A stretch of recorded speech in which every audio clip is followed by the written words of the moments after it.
So I don't mean to say that it's wrong to feel connected to people who have a similarity to you, but we can't stop there. Right. Otherwise, you're not going to learn anything. You're not going to learn how to love people well if you're only listening and being around people who are just like you. I think we owe it to each other to see people as individuals and to realize that they have their own story that may or may not be different from yours.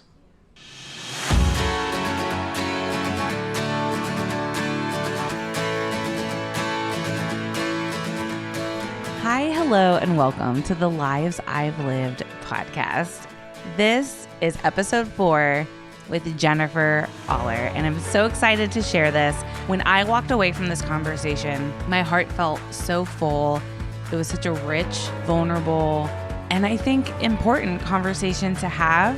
And I'm so grateful that Jennifer was here to spend time with me and in turn with all of you. Jennifer is a mom, she's a baker, she's a small business owner right here in Columbus, Ohio. And might I say, she's quite the professional podcaster because my cat Fitzy was on a rampage this day and she had all the poise and all the grace. Jennifer speaks so openly about some really vulnerable things, and you'll hear why I feel like she's such a brave person.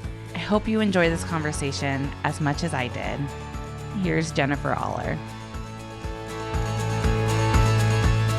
Jennifer, thank you so much for hanging out with me in my living room and being on my podcast. Oh, it is so good to be here. I'm so excited. This is a bucket list for me, Megan. Aww. Like to be a guest. I love podcasts, and to be a guest on a podcast is like, oh, I'm so excited. That's so sweet. And I am just thrilled to talk to you. To give a little context to who you are, how we met. Mm-hmm. I met your daughter through a mutual friend who doesn't even live here in Ohio, actually. And I met your daughter, Grace. We became friends, and Grace and yourself and your family welcomed me in and opened the doors to have Easter dinner with you guys. Yep. And it was such a lovely, like, family, wholesome afternoon. And the house was full of people. And it was just such a gift to be welcomed, especially, like, as a stranger. I mean, I basically was still a stranger to Grace. And just being welcomed in with open arms was so impactful to me. It was so much fun. I will never forget that Easter and that you were part of it. And oh, it was so much fun. One of my favorite Easters ever. And that Easter, that's when I learned that you were also a knitter. Yes, a fellow we have that knitter. In common. Yes, yeah. Yes. Although I think you're a little ways ahead of me. The stuff you have knit, like I have to Google everything because half the time I'm like, how do I bind off? I forget. Yeah. Yeah. Well, I haven't done it in a while, so maybe we can pick it back up. We should.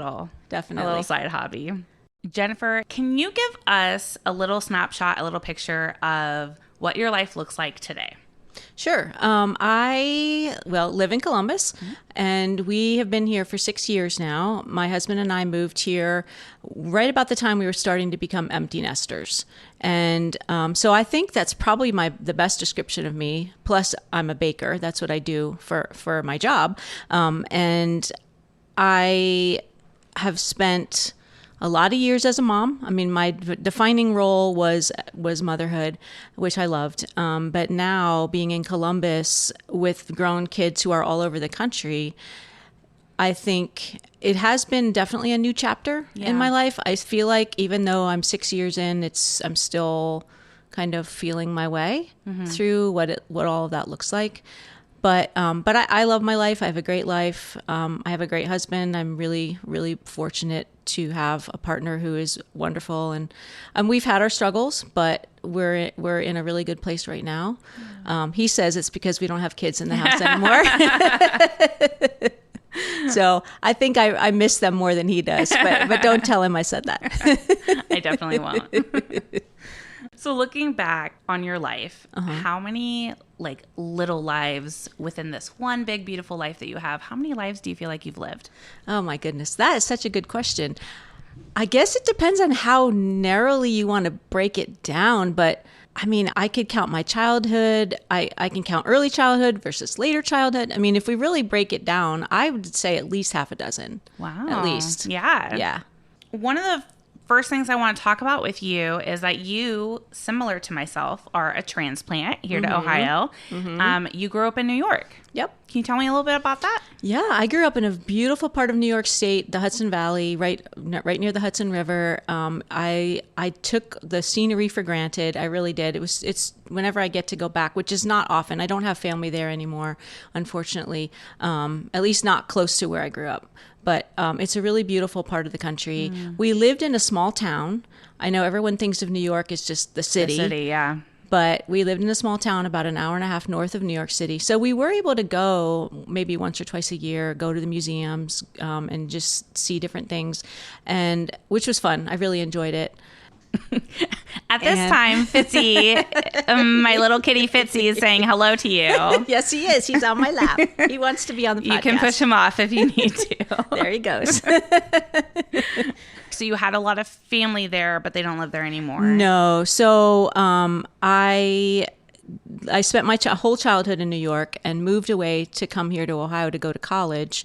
And so I just don't happen to have family there. I didn't have extended family there, and my parents have since moved away. So it's not really a place that I get to spend a lot of time. Yeah. I have a brother who lives fairly close to where we grew up, but aside from that, really nobody. Except for, of course, Grace lives, your daughter lives in the city now. And I really, deep down in my heart, take a little credit for the fact that we brought the kids there every single summer to visit their uncle and just see the city. And just like I did, it was really fun to be able to give them that experience similar to what I had. And now she lives there. And I really do. I think it's because there was a certain comfort level with being in the city. Yeah. And I love New York City. It's a great place to visit. I'm going to get to go and see Grace later on in the fall. Oh, fun. And so that'll be really, really fun. Oh, love that. Yeah. So something that's unique about your experience in New York was that you actually grew up on a commune. I did. Yes. That's probably the best. I cannot describe my childhood to people. It was so different. But the basic bottom line is that my parents chose to live in a huge house and welcome anyone who needed a place to live. So at any given time, we had other whole families living with us. Wow. We had single people that needed a place. And then for most of that time, they and the other adults in the house took in foster children. Wow. So I had multiple brothers and sisters. The number changed all the time. It was not unusual to come home from school and find a child in the kitchen and mom say, "Here's your new brother." Wow. So it was, current count is there are 11 of us. And it, like I said, it was a very different way to grow up. It had its good and its bad. There were some real downsides, which I didn't realize, because I think when you're a kid, it's normal, right? Yeah. However you've lived in your childhood is just normal for you. And you don't know that other people don't live the same way. Yeah. So it really wasn't until I was an adult that I just kind of said, wait a minute. This was different. And I've had to do a lot of unpacking of some of that transience of people coming in and out, learning what it really looks like to be close family with people. I didn't get a good picture of that as a kid. We did not get to see our extended family very often. There were so many of us that it was really difficult to travel. So my family were these people who lived in our house with us. But then they would just up and leave too. So it was not, I really had to learn as an adult what family means and what family looks like. How long did you stay in New York? Like, how old were you before you moved away? I stayed there till I was 18. I moved away to go to college. So it was my whole childhood. Even as a high school student, somehow was aware, maybe because we lived in a small town and I really had never been anywhere, a few places, different places on vacations. But I think that I knew I needed to live in a different place. I think I knew that I needed different experiences. Yeah. And college would be one way to do that. Yeah. So I landed in Ohio because it happened to be the Wittenberg University in Springfield, Ohio, where they happened to give me the best scholarship of all the offers I got. So that's where I came, and it was good. It was so different. It was so different from what I was used to. Yeah. Even the language was different. Like, so can you give an example? Oh, this is the dumbest thing ever, but it made me so mad. They would have movie nights on campus and they would always say pop and popcorn. They were going to have pop and popcorn. And I was like, it's not pop, it's soda. And I would just think that pop was the dumbest name, The age-old debate of pop and soda. Yep. That's amazing. At least it wasn't like Coke for everything. Yeah. But things like that. And then Ohio was so much flatter than what I came from. Yeah. And it was windier, and it was just the people. I mean, the people were, I don't feel like, don't want to say the people were so different, because people are people, wherever you go. Accents are different. I sadly have lost pretty much all of my New York accent, except for a few choice words that my kids like me to say, just to hear the accent. But it was different enough that I definitely felt like I was in a different part of the country. Yeah. I was able to do some really formative things in college. I love music. I love to sing and play the piano, and I was able to join the choir at college, which was incredible. It was the best, probably still to this day, one of the best experiences of my life. That's so cool. Was it like a traveling choir? It was, yeah. Did you just go around the country? Mm-hmm. We did. So on spring break every year, we went to a different part of the country. They had 4 rotations that they did. And that was cool because I got to see other parts of the country I'd never been to. So you had a great college experience. You met your husband here. Met my husband. That was the other thing that came out of coming to Ohio. Probably even more significant than choir. How long have you guys been married? 34 years. Wow. Which I can't believe. That's so great. So Yeah. you guys have been in Ohio ever since? We have. I had finished school a semester early. So I got married, graduated from college a month later. And so I was 22, barely 22 years old. And Rob was already out of school and was working. He's a journalist, so he was working at the newspaper in Springfield. And he had the job. I had nothing. So there was nowhere I was thinking I needed to move. So we ended up staying and raised our family here. And if you would have told me that I was going to be basically a lifelong Ohioan back in the day, I don't know what I would have thought. But it's been good. Oh. Kelsey and I, during our episode, we talked a little bit about moving here to Ohio. Columbus has treated Kelsey and I so well. There's just such great people here. Yes, for and sure. In the time that we've been here, we've just had really good experiences. Yeah, so. I would say the same.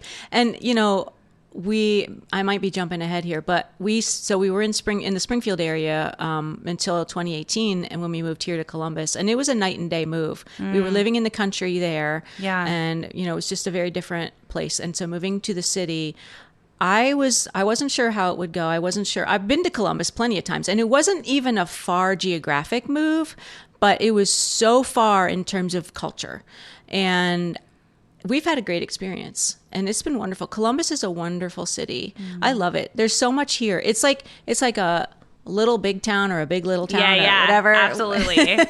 And I feel like there's just so much going on. There's so much art and culture. There are a lot of people trying to do really good things for the city. We live on the west side. We live in the Hilltop. So, I'm proud to say that. We live in the Hilltop, and there are so many people trying to do so much good, at least in my neck of the woods. Yeah. And it's really inspiring. That's really cool. So when you and your husband decided to move, was there a specific reason or driving force to moving into the city as opposed to relocating in another more country style part of the state? I wish I could have a 10-word answer to that. For a year or two beforehand, we were just feeling really restless. That's the best word I can describe. We just felt we needed a change. And some of that was because we were about to become empty nesters, and we knew that our lives were going to change. And we couldn't imagine staying out in a 4-bedroom house in the country where we really didn't even know any of our neighbors. We'd hardly had neighbors. And we had a wonderful church community. That was what made it really hard to leave. But nothing was cohesive there. Our church was 25 minutes. Everything was 25 minutes away. Yeah. We did not have a single kind of cohesive community. And so if anything, I would say the reason we moved was so that we could have community in one place. Yeah. We have found it. Westgate, we live in the Westgate neighborhood. It's wonderful. We have neighbors who we say hi to all the time. We have a great neighborhood organization. We have a farmer's market. We have a coffee shop that I can walk to. I mean, every single time I walk to the library, I pinch myself because we never walked anywhere. I mean, walking to the end of my driveway in the country was a long walk. Yeah. And now I can walk to people's houses and our church is right, really close by, and it's really cool. I love that. Yeah. That's been a change for me too. Like Seattle was the same in the sense that everything was so, not downtown Seattle, which I didn't live in downtown, but just outside the city where I was, it's all like neighborhoods and then like strip malls. And so it was after I moved here where I started walking to a lot of places. And it does feel really special to be able just to walk down to your favorite spot and see familiar faces. And I feel like it gives me, like, for me, it gives me more like ownership of where I am. For sure. And For sure. Just the feeling of being present. So really this has been the first time, well, aside from college, this has been the first place I've lived where I can just walk places and be that close to my friends. Yeah. It's fun. I love that. Yeah. It's and so fun. You're such like, kind, fun, welcoming person. I can't imagine you being stuck out like away from people. Oh, like, I'm an introvert at heart. I'm an introvert at heart. And honestly, like, I don't know if I knew this before I moved, but I realized it's been good for me. Like, it forces me to be around people. I like people. It's not that I don't want to be around people. It's just like when you're an introvert, your natural inclination is to stay in your house. And this way I can't escape people. I remember when we moved here, it freaked me out so bad. Like we were moving into our house and some neighbors stopped by and they were standing outside my front porch and they said, "Oh yeah, how's your bathroom looking?" I remember when it was renovated, I was like, "How do you know what my bathroom looks like?" Like it was freaky. They've just been there forever. Yeah, right? They've been in the house like two owners before, like the owner before and the one before him. So it was just a very different. At our old house in the country, our neighbors. This is embarrassing to admit, but our neighbor's house burned down, and we didn't even know it. We did not hear the fire trucks. Oh my gosh! We did not even know it till the next morning. We wake up and like there's smoldering. And then we felt so bad, like we didn't even go over there because we didn't know. You had no like idea. you didn't know. Wow. Yeah, I didn't want that anymore. Yeah. I mean, I miss the scenery of the countryside, like looking out over the rolling fields and everything. But I think it's good for me to live where I live. It's been good. That's so nice. So I want to skip back a little bit to the life you lived as a stay-at-home mom and a homeschool mom. Oh, yeah. Can you tell me a bit about that? I would love to tell you about that because it was my favorite job. It probably will be my favorite job ever. Oh. Unless I get some grandchildren, which aren't coming anytime soon. So they tell me being a grandparent's pretty fun. Yeah. So we'll see. But I loved motherhood. It's funny because I was never one of those people that like was longing for kids. I wasn't sure how I felt about babies. Yeah. Honestly, I have a huge family. I don't know if that got it out of my system or what, but, and I'm the oldest in my family. So I took care of siblings and all that. But, when we had our oldest, Julia, I just realized babies are the coolest thing. And I loved being a mom. I loved having my 3 kids. We have 3 kids. Julia and then Grace and Drew. Grace, who you know, and then Grace and Drew are twins. Oh, sorry. This house is not good for podcasting. That's Vince's food bowl. It's okay. It would be our ice machine if you were at my house. So I have 3 kids, and and Drew is married to Hannah, and we love her. So I have 4 kids now. I count Hannah. Yeah. But I loved motherhood, and I really love being a homeschool mom. I don't think I guarantee you the kids did not love it as much as I loved it. Yeah. I mean, I can see that. Yeah. Just from a kid's perspective. Yes. But I loved it. I love learning. I love knowledge. I like knowing things. I like fun facts. I was an English major in college. I love reading and literature and all of that. And so it really suited my personality. And we got to do some fun things. We went on some wonderful field trips all over. We belonged to a co-op, so the kids would take classes there. I would teach other kids there. And it was just really fun. When we first started out, we said we would do it 1 year at a time and just, keep deciding if it was the right choice for us. And then every year was like, yep, we're going to do it again. And then we homeschooled them all the way through high school. And then they all made it into college and beyond. So they've done okay. Yeah. So I'm proud of them. And a lot, that's them. I mean, they're amazing. I have amazing kids. Oh. So, and Rob was there helping me along the way too. So it was good. Well, I love your kids. So you Yes. guys obviously did something right. So I obviously can't put myself in your shoes exactly, but I can imagine that although fun, being a stay-at-home mom and specifically a homeschool mom would be really consuming. It was. I've just seen over the years how easily someone can start to lose a little bit of themselves. We as women wear so many hats, right? Yes. Yeah. And I mean, I guess men can wear multiple hats too, but I think there's something special with the amount of hats that women have to wear. For sure. And I just find that it can be so easy to forget about some of those hats and some of those pieces of you and passions you have, because a real, valid, all-consuming thing is happening in front of you, which is raising your kids who you love to the best of your ability. So in your experience, now that you have walked through that and have these beautiful, successful kids out in the world, did you ever struggle with that? Or did you ever, struggle with keeping hold of pieces of who you are as an individual, in addition to raising your kids? It's a really good question. I think in some ways I'm dealing with that almost more now, which might sound strange because I don't have kids at home anymore. And I wouldn't say that I lost something of myself in motherhood. I think motherhood is so consuming.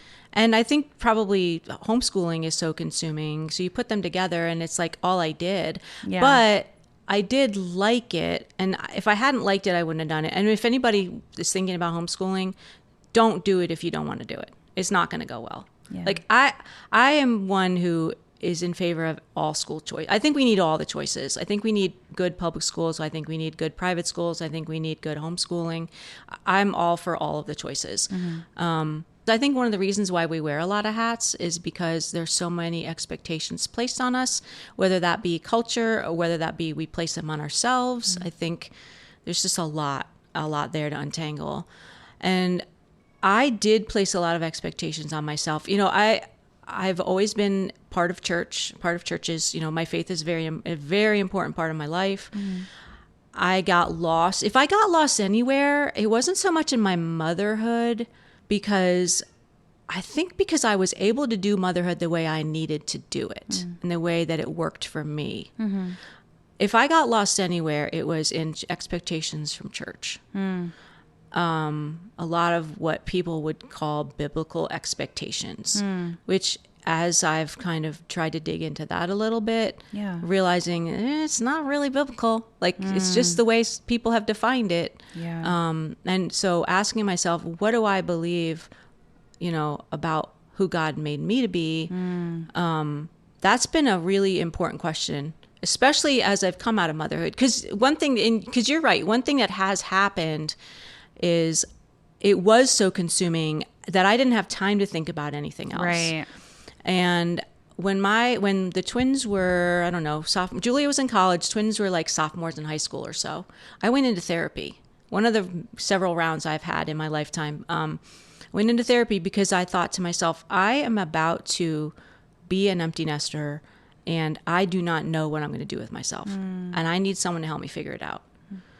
And it's kind of weird how half the time I go to therapy and I think I know what we're going to talk about. We never talk about what I think I need to talk about, but then there's all these other things that come up that I clearly need to deal with. So we never really landed on what is Jennifer supposed to do when she grows up? We never landed on that, but it did help me kind of realize, just even having the realization that this thing's going to hit me like a ton of bricks and I better be prepared to not be doing this thing I've been doing for 20 years every day. Yeah. And just being aware of that, because I've had conversations with some homeschool mom friends who know people for whom it didn't go well. Yeah. Yeah. I think it's really common for homeschool mothers. And I would venture to say really any mother going into empty nesting, I think it's really common to feel a little bit adrift And especially if you're a stay-at-home mom, because that has been your only job. Yeah. Like you have nothing else to fall back on.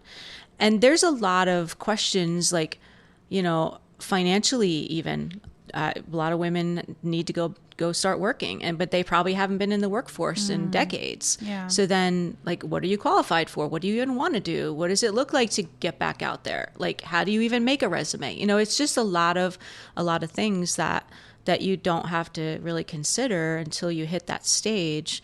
There are lots of women who just are still able to just stay home and not have to work outside the home. But the financial reality of homeschooling is you've been on one income for a really long time. And now that might be starting to affect the bottom line, especially if you have kids in college. Yeah. But I think for me, it was also a question of identity. Like, who am I? Yeah. What I was raised by parents who had very high standards of success for us. I also have a personality that kind of tends to be a little more perfectionistic. And so you put those together, and I always, in the back of my mind, even though I loved being a mom, I loved homeschooling, I didn't want to do anything else, I knew I was doing what I was meant to do at that stage. There was still in the back of my mind, like, okay, when the kids are done, when the kids leave home, that's when I'll go and have my career. Like, I always assumed I would need to have some kind of career. And it's weird because I didn't even know what that was going to be. Like, I had I was putting all this pressure on myself for something I didn't even know what it would look like. And all the options I kept thinking of were like, I would have to go back to school and to get more degrees or to get more experience or to do whatever. And it was a real struggle. That sounds really stressful. It was so stressful. It was. And some of that I put on myself, but I think that I have carried, and I've been aware of this, but maybe not as how deep it's gone. I think I've carried this kind of ideal of success in my head my whole life. But the problem is I don't really have a definition of success. So it's like you're hampering yourself, because how are you supposed to work towards something if you don't even know what you're working toward? Yeah. And what you're working toward might not even be real. It's probably just it's a made up thing in my head, Yeah. So that's been hard. Yeah. Like, the transition to empty nesting has definitely carried a lot of angst about, like, who am I? Am I a successful person? What does that even mean? Yeah. So as you've been on this journey of asking all these really great questions, have you found some like resolution to who you are and what you want in this next chapter? Well, I think I found resolution, but only by going through it and doing things. And then just letting them settle, letting them land. So what I ended up doing, we moved, like I was mentioning, we moved to Columbus around the same time that our kids were all leaving home. And it took us months to, like, we looked like hoarders. None of our house is tiny here compared to our old house. All of our furniture didn't fit. Yeah. Like, it took us months to just unpack our stuff and get settled. And then about the next spring rolled around, and I thought, all right, I need to figure out what I'm going to do. Well, I had participated, being a baker, I had participated in the Springfield Farmers Market for off and on for years, and starting out doing that with the kids when they were, I don't know, like middle school, upper elementary school age. That's fun. That was so fun. We had the best time. Yeah. It was great. They got to make stuff and then keep the money, and Aww. it was fun. And so I thought, well, I know I can do a farmer's market. And right before we moved, I had done it a little more, like, just kind of, I signed on for more weeks at the market. So I thought, well, I'll just do that. There's a market in our neighborhood. It'll be a great way to meet people and meet friends. So I signed on for the Westgate Farmers Market in 2019. It went so incredibly well, like better than any market I'd ever done. Wow. I felt so supported. People were so excited. I'm like, why? Like, why are they so happy that I'm here? It was just one of those, like, oh my goodness, I can't believe how fun this is. Yeah. And by the end of the summer, I thought, well, I think this is my new job. I love I think that. baking is going to be my job. Oh. And I mean, it's something I enjoy doing. My husband always says it's good for me to be my own boss, and I think he's right. And so from there, it's just grown. When I first started out, I thought I would only do it for summer. So I didn't have any, like, I had no social media. I had no Facebook page, nothing. So I have had to learn all of it. I have had to learn social media. I've had to learn how to run my business on Square, just a lot of like how to have a website. All of that has just come along gradually. So I'm still plugging away. I work out of my home. I have a home-based business. I first toyed with the idea of, do I want to open a bakery? And then that just sounded not fun. And it sounded like too much time away from being able to visit my kids, because all 3 of our kids live in 3 totally different parts of the country. So to be able to see them means travel. So I preferred to have a job where I could sort of have the flexibility with the schedule. And so I do the farmers markets in the summer. I do another market in our neighborhood. I take orders. I take bread orders and cake orders, and it's been working out. It's been good. That's amazing. Yeah. So the name of your business? Slice of Heaven Bakery. And it's delicious. I've tried it myself. It's wonderful. What is your favorite thing to make? Oh, goodness. My favorite thing to eat is chocolate cake. So that tends to be one of my favorite things to make. But I think my favorite thing to make is the thing I haven't made yet.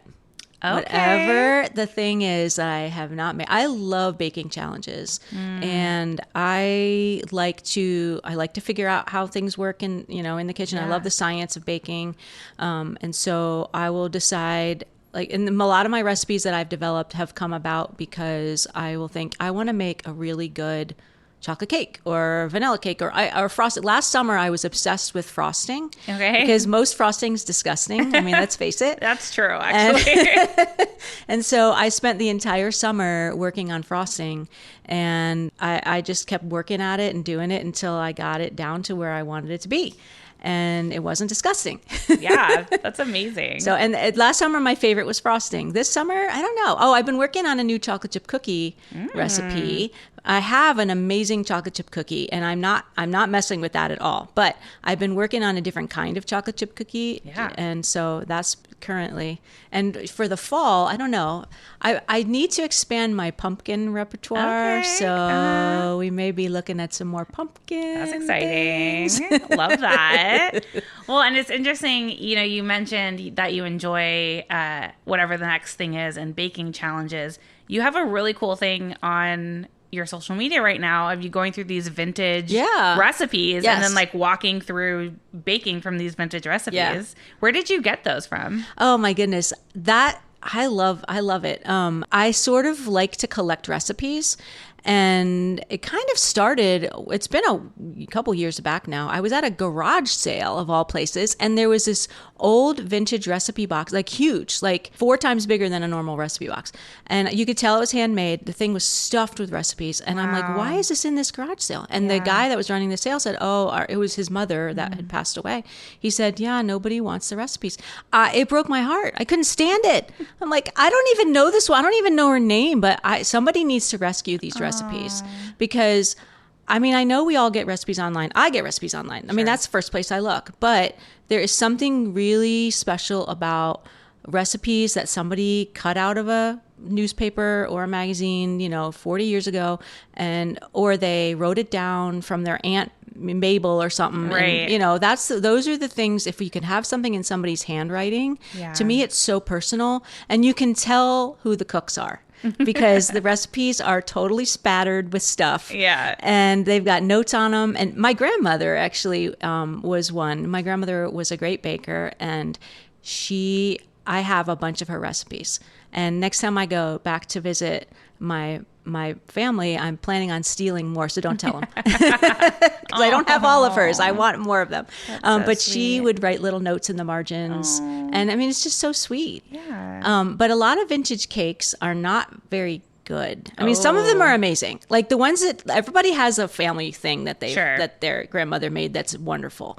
But a lot of vintage cakes aren't up to modern standards. Okay. Because do they tend to be dry, or do they have something about them that they... A lot of it is the type of ingredients that are used, like shortening, like Crisco was a big thing, lard. And, lard's kind of made a comeback, but I don't think it tastes good in sweet dishes. Yeah. And margarine, I remember in my childhood, margarine, nobody ate butter. Butter was considered really unhealthy. And now butter is considered way better than margarine. You can't even hardly buy margarine. But every recipe from like the 70s and 80s when I was a kid is margarine and Crisco and bad oils. And so, so it just like so what I do on my videos is I just try the cake straight as is. I don't do anything different to it. Even though I know there's going to be problems, I do it anyway because I just want to see what will happen.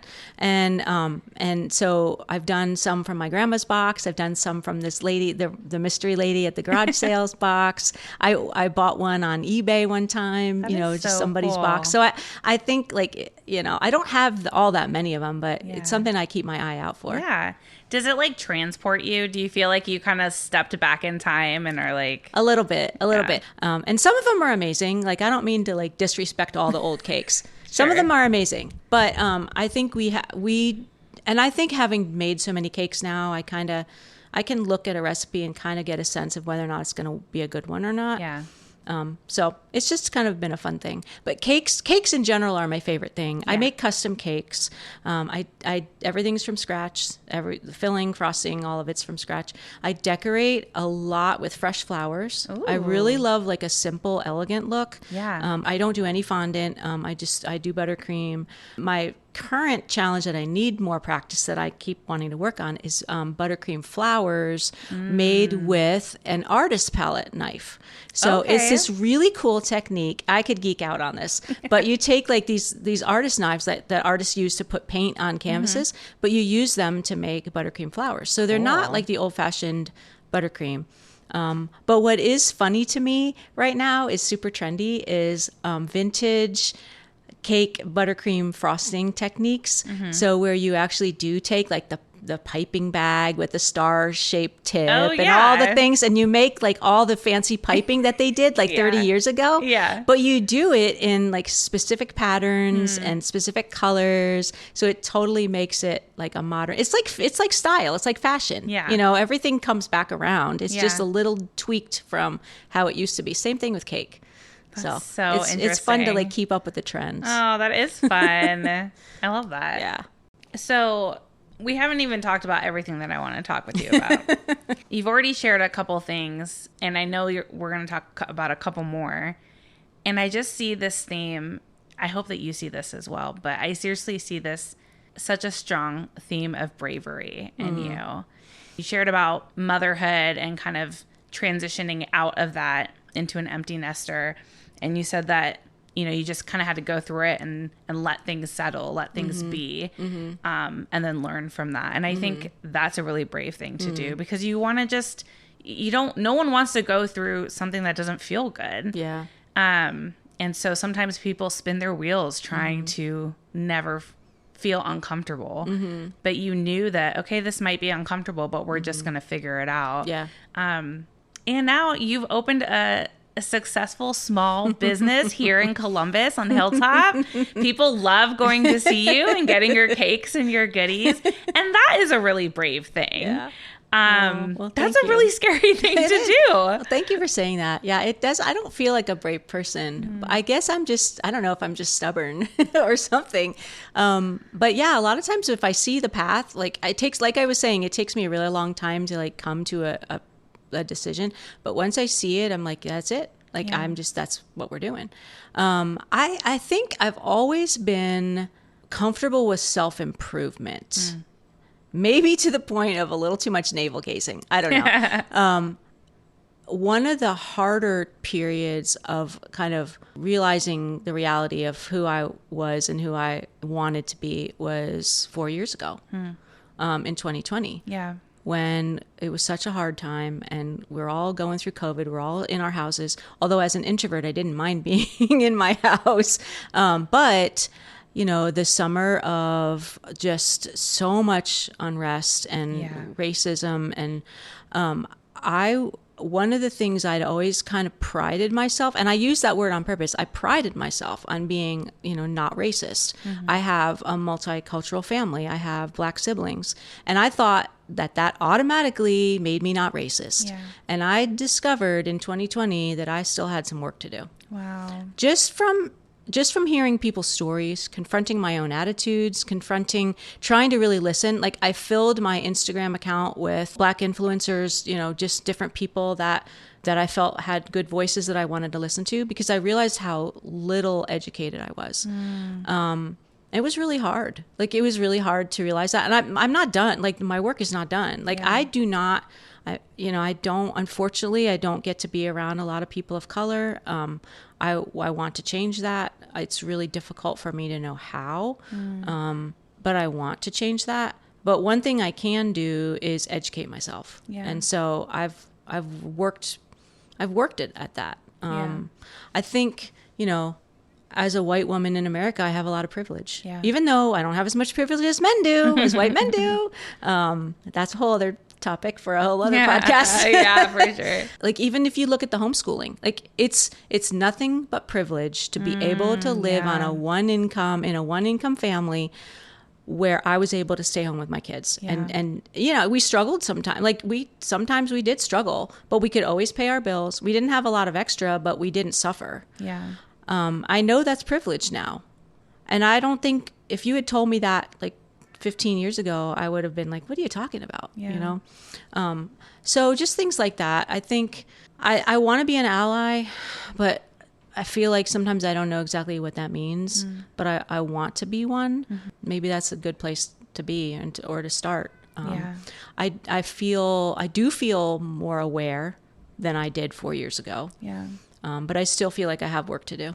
I'm trying to find the right word to describe what hearing you talk about that makes me feel, because I think a lot of us who are white, I think we have a lot of work to do. And I think we have a lot of work to do in being true allies to our friends of color. But I think it's really interesting that you grew up with a multicultural family.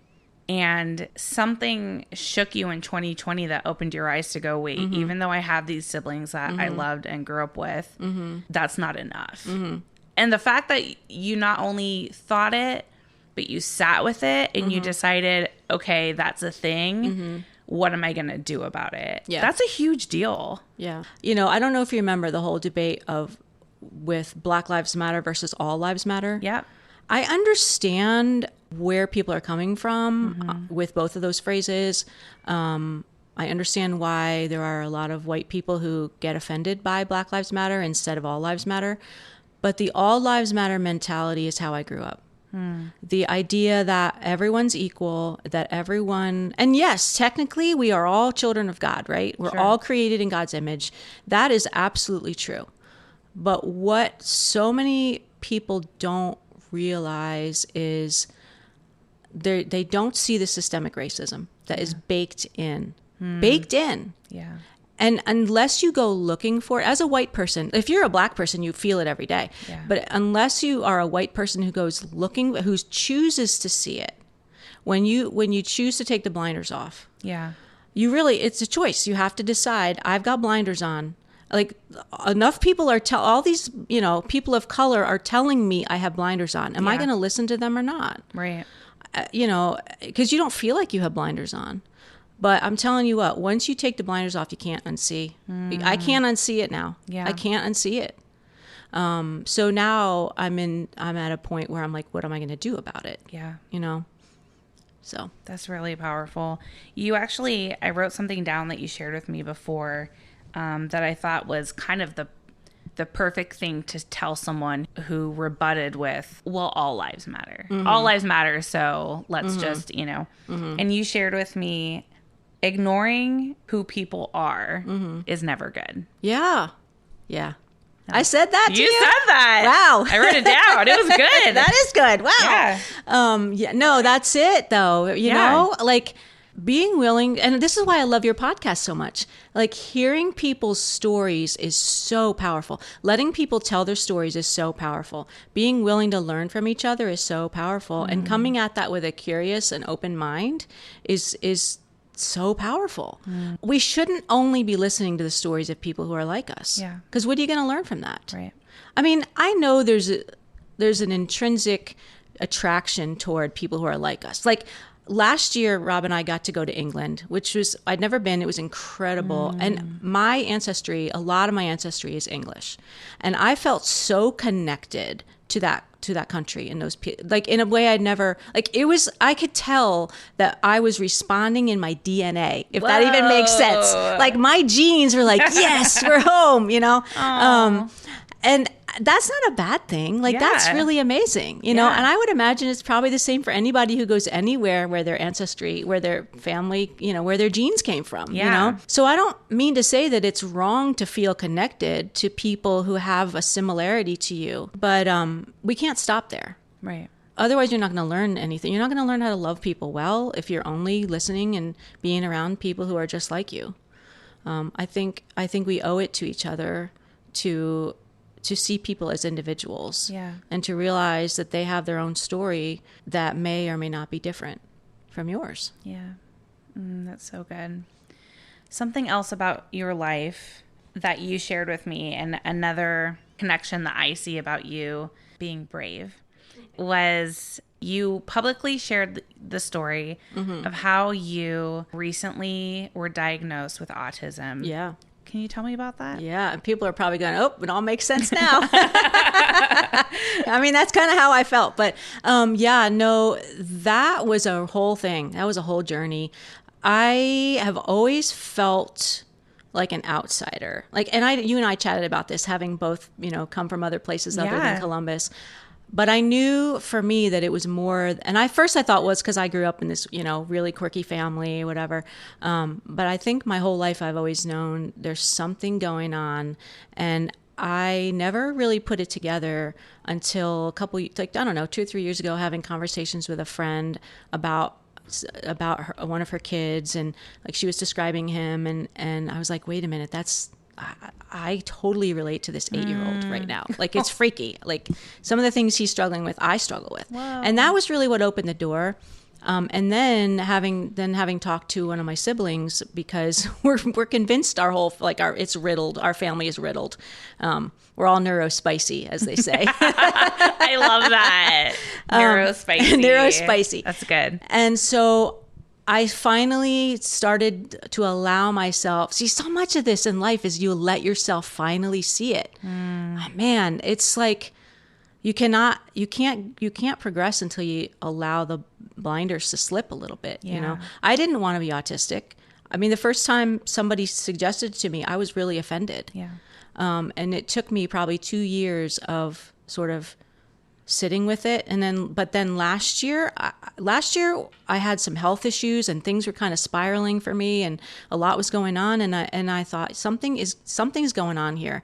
But by then I had sat with this autism idea long enough that I thought there was something to it. So I started researching in earnest, and lo and behold, 100%, like the tests that I took. And then I was finally diagnosed last summer, but by then I already knew the diagnosis was a formality, because I knew. Wow. And I don't present as autistic to people, so hardly anybody believes me when I tell them. Plus, it's not really an attractive thing to have. People have a lot of ideas about what it looks like, and I did. Like I thought autism was the stereotypes that all of us have. Yeah. And I thought, well, I'm not like that. But since then, I've learned it is a spectrum. There are different ways of being autistic, but when it comes down to it, it's brain wiring, and my brain is wired neurospicy. It is. Yeah. So now I'm learning how to live freer, because when you are, how it's described is, you know, high needs versus, you know, high support needs versus low support needs. I have low support needs, which means I can survive in the world pretty well. Okay. Like, I don't need a lot of intervention to get through my daily life. But I have learned that I need a lot more than I ever thought I did. Like, I have a lot of sensory issues, so a lot of noise, light, the hot weather, the cold weather, all of that stuff affects me. So finally giving myself permission to accommodate myself has been really helpful. Wow. But then also, like, getting okay with telling people. Yeah.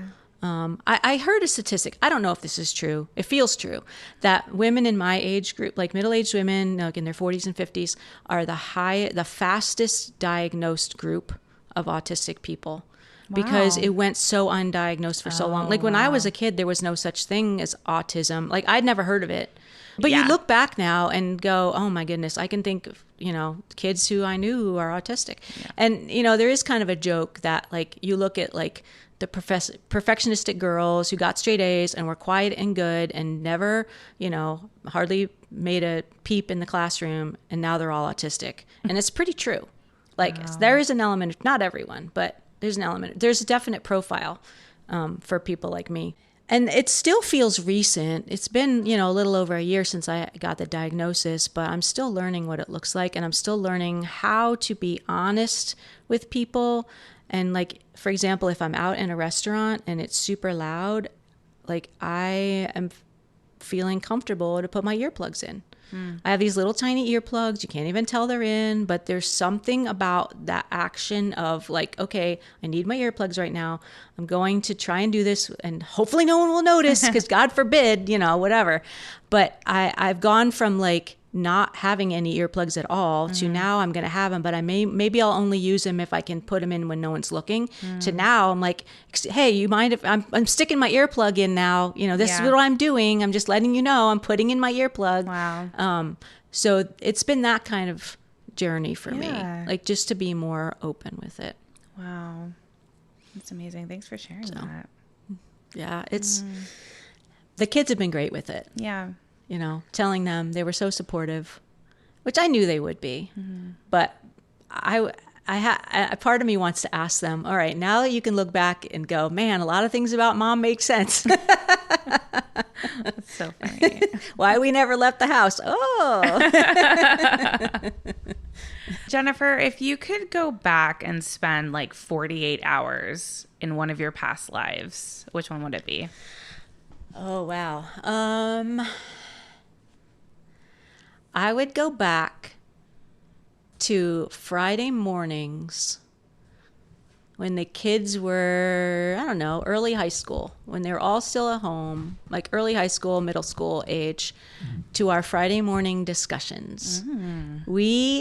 So one thing we did every Friday was I had questions from our curriculum that we were using that they had to answer during the week as part of their writing, and it was questions about what they were reading and learning, particularly centered around history and literature. And on Friday mornings we would sit around and we would just talk, and we would call them our discussions, and it would start out with me asking a couple questions, but then it would just end up being this like total free-for-all discussion on all the things. And those were probably my favorite moments. I really treasured the idea that I could raise thinkers. And they're thinkers. Yeah. And, maybe I had a little to do with that, but honestly, a lot of it is just they're amazing. Yeah. But I look back on those Friday morning discussions and we had thinkers and reading to them. Like when we first started homeschooling, I didn't understand why you would read to a kid that already knew how to read, because I was not read to as a kid. I just read everything myself. But then I got it, and we would read together, and it was fun. If you could go back and tell a former you anything, well, which version of you would you go back to, and what would you tell her? Wow.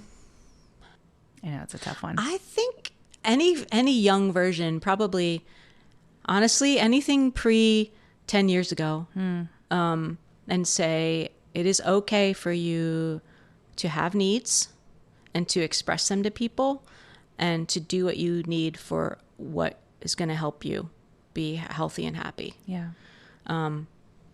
You don't have to accommodate everybody and everything in your life, and I did not know that until about 10 years ago. So anything in my 40s, anything pre 45 years old, I guess. Yeah. I guess the younger the better. So if somebody had told me that even in like high school or college, I don't know, I probably wouldn't have been able to understand it in high school. Probably college. Yeah. If I could have gone back and told my college self, Be who you are, be who you're created to be in all of your quirks, and don't be afraid to express who you are and what you need. Jennifer, this conversation has been such a gift. Well, for honestly, me too. So Thank good. you. So many good things. If anyone listening wants to learn more about your business, find you at Hilltop, watch your really fun videos, where can they go? So I have a website, which is sohcolumbus.square.site. That is probably the best place. That's where I have all the things that you can sign up for. And also follow me on Instagram. But if you're on Facebook, everything gets posted to Facebook too. It just takes me longer. So yeah. And is your handle Slice of Heaven on Instagram? It is Slice of Heaven CBUS. Slice of Heaven CBUS. Perfect. Yep. Awesome. Yeah, well, thank you so much. Thank you. So wonderful having you. Oh, thank you so much. It's been great. You guys, was that not so good? I'm so grateful for Jennifer and for spending her time with us, sharing the stories of the lives that she's lived. If you are interested in checking out her social or making sure to visit her bakery, which 10 out of 10, I think you should, head down to the show notes. You'll find all the links and the information there. And if you're enjoying this podcast, it would mean the world if you could like, subscribe, share, or follow along on Instagram at lives.lived.podcast. I hope you find some time this week to reflect back on your own personal stories and continue to join us in the conversation of sharing the lives we've lived.